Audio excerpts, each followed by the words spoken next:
He who controls the past controls the future. He who controls the present controls the past. Now, this iconic quote by George Orwell well describes the essence of the topic of my informative speech, the development of the history of postmodernism. And so, whenever you ask the question, what is the basic history of postmodernism, then I address this simply in 3 points of analysis. 1, being Darwin's contribution to modernism, 2, being the proliferation of modernism, and 3, the birth of postmodernism, subsequently. Now, as someone who's going into a theology major, this impacts me directly because of the essence of this philosophy and its ontological implications. Now, by the end of this speech, you will know the basic history of postmodernism. Starting off with my first point of analysis, Darwin's contribution to modernism. In his autobiography, he describes his journey and career, originally from a preacher, as he transitions to a biologist. Now, in the development of postmodernism, he comes out with this notion of modernism. Modernism essentially teaches us there is an understanding of the world that we didn't have before.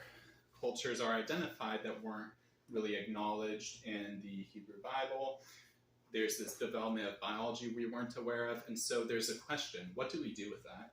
How do we understand history through this new paradigm that's unique to the Eurocentric mind? And so from there, we understand the transition clearly to my second point of analysis, the proliferation of modernism. Now,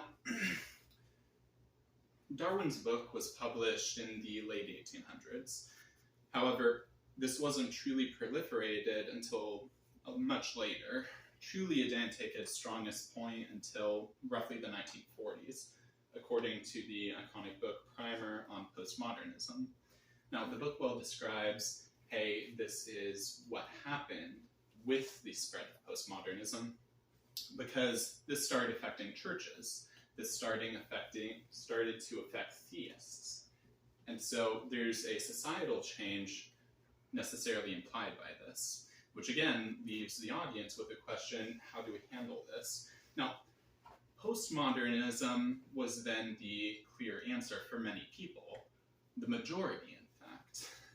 This being described in my third point of analysis being the birth of postmodernism.